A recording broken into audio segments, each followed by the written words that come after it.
Bismillahirrahmanirrahim. Assalamualaikum warahmatullahi wabarakatuh. Salam sehat, salam sejahtera untuk kita semua. Teman-teman, di video kali ini saya akan memberikan informasi, memberikan perkiraan tentang peserta ujian EPS Topik dan kuotanya di tahun 2024. Tetapi sebelum saya melanjutkan video ini, mohon kiranya teman-teman yang menyimak, mendengarkan, menonton video ini, bantu like dan subscribe. Nah, baik, kita lanjutkan videonya. Saya akan flashback ya 1 tahun ke belakang tentang pelaksanaan ujian EPS Topik di tahun 2023. Jadi, setahun yang lalu itu ujian EPS Topik 2023 itu diumumkan pada tanggal 9 Desember tahun 2022. 9 Desember 2022.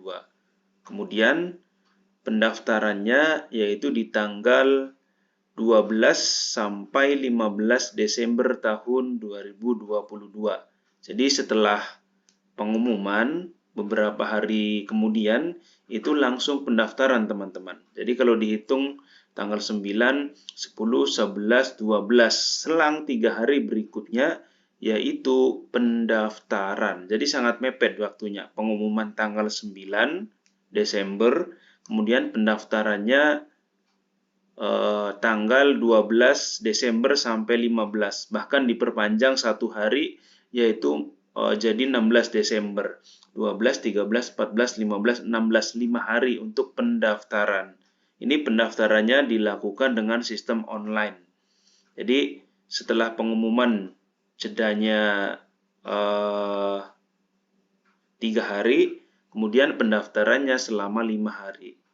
Nah, kemudian setelah pendaftaran itu dilakukan verifikasi. Apabila verifikasinya lolos, nanti bisa mengikuti ujian EPS Topik. Nah, dari waktu pendaftaran ke verifikasi, yaitu waktunya ini ada spare 1 bulan lebih ya.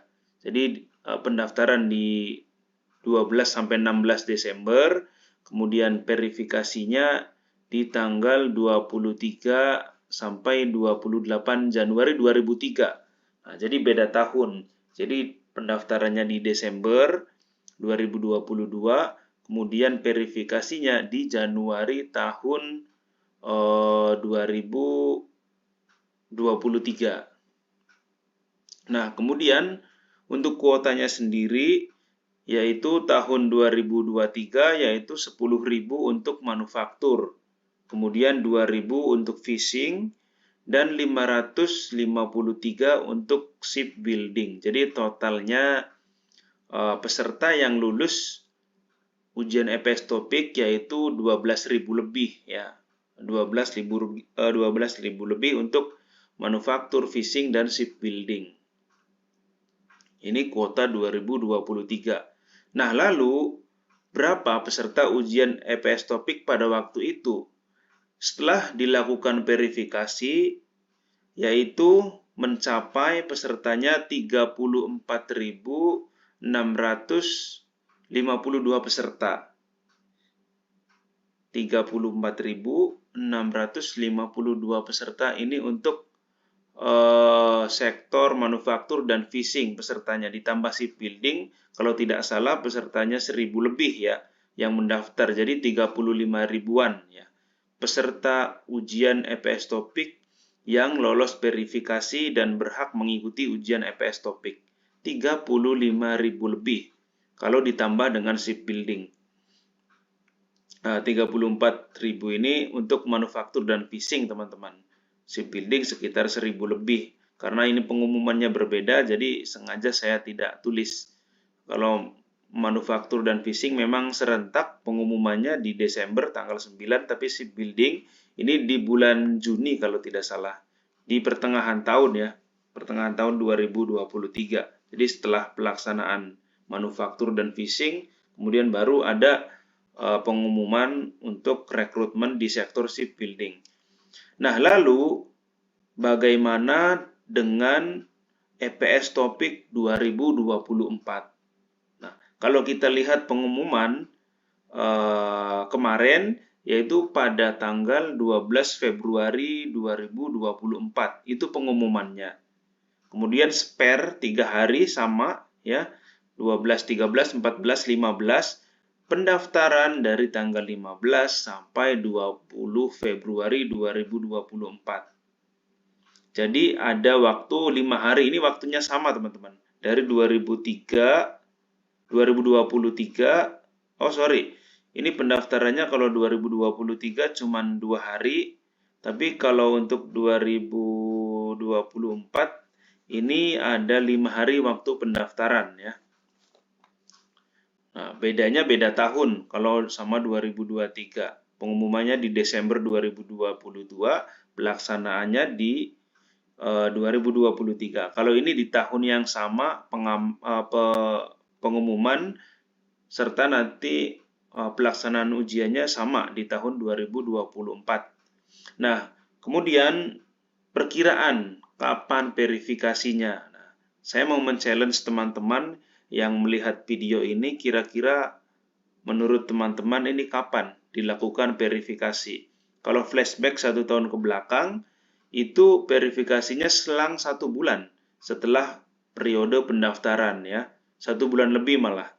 Nah, untuk verifikasi di tahun 2024, silahkan teman-teman memperkirakan di bulan berapa kira-kira untuk verifikasinya dan spare waktunya berapa lama. Nanti tulis saja di kolom komentar.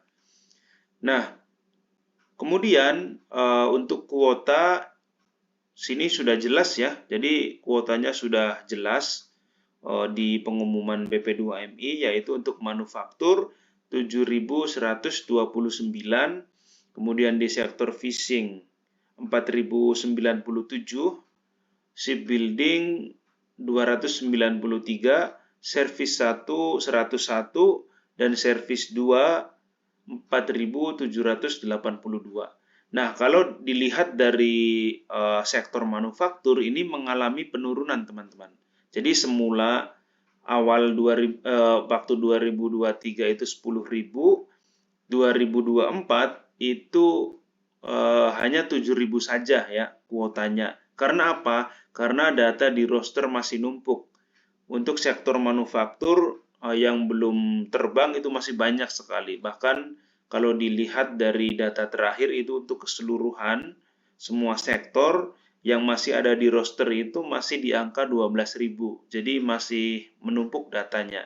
Sehingga ini turun ya kuotanya dari 10.000 ke 7.000. Nah, saya takjub dengan sektor fishing. Malah 2 kali lipat, teman-teman. Ya, dari 2.000 ke 4.000. Nah, ini juga saya di luar perkiraan saya pikir fishing bakal ikut menurun, tetapi nyatanya di EPS Topik 2024 ini angkanya naik. Yang semula 2023-2000 kuotanya, tetapi di 2024 malah 4.000. Ini harus juga dimanfaatkan betul-betul untuk teman-teman yang mau mengambil sektor fishing ya, karena kuotanya banyak.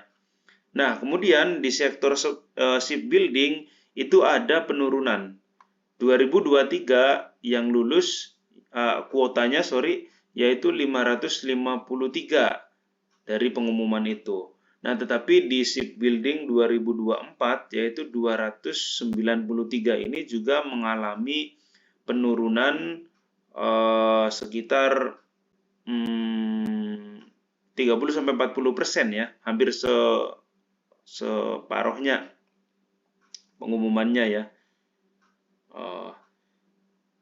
Nah, kemudian untuk sektor servis 1 kuotanya 101 dan servis 2 4.782 kuota. Nah, ini sektor yang sangat besar yaitu fishing dan servis ini. Sama-sama 4.000. Nah, teman-teman bisa melamar untuk yang di SMK Maritim atau Perikanan, ini rekomendasi untuk mengambil sektor fishing, kemudian untuk yang SMK-nya Perhotelan, Tata Boga, atau kuliner, itu silahkan ambil di servis 2 karena kuotanya banyak. Nah, jadi kuota banyak diberikan oleh Indonesia karena dianggap pekerjanya rajin, dan sekarang Pak Beni Ramdhani sudah menginstruksikan untuk BP2MI itu untuk sosialisasi di sekolah-sekolah, teman-teman. Jadi di sekolah kejuruan yang memang semenjak masih bangku kuliah sudah mempunyai skill. Jadi untuk sektor fishing juga, kalau untuk SMK Maritim atau Perikanan ya sudah tidak diragukan lagi ya. Kemudian di sektor servis juga dari SMK Perhotelan maupun Tata Boga ataupun kuliner itu dari mulai sekolah sudah diterapkan skillnya, artinya punya kemampuan untuk bekerja di sektor ini. Nah, kemudian peserta ujian EPS Topik berapa? Nah, perkiraan saya ada di angka kurang lebih 40.000. Ini angka yang realistis karena kemarin juga 2023 hanya angka 34.000 ini di 2 sektor, manufaktur dan fishing ya, untuk peserta. Nah, ini 40.000 ini bahkan bisa lebih karena ada berapa sektor? 1, 2, 3, 4, 5. Ada 5 sektor yang dibuka.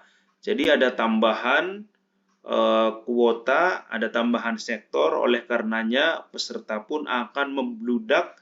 Saya perkirakan mencapai kurang lebih 40.000 ya.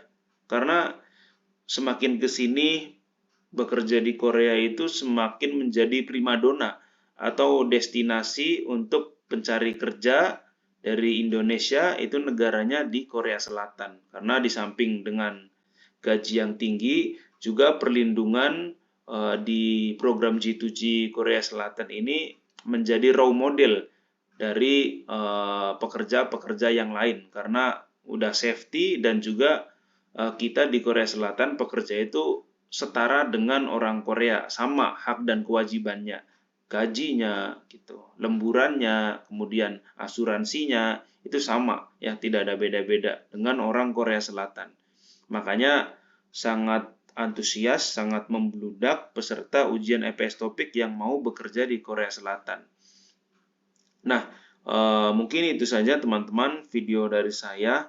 Semoga bermanfaat. Sekali lagi mohon apabila video yang saya buat ini mengandung unsur manfaat informasinya, mohon bantuannya untuk subscribe, like, dan share. Terima kasih. Saya doakan semoga yang mau berangkat ke Korea Selatan dipermudah prosesnya. Yang sudah lulus ujian bahasa Korea semoga cepat mendapat SLC. Terima kasih. Assalamualaikum warahmatullahi wabarakatuh.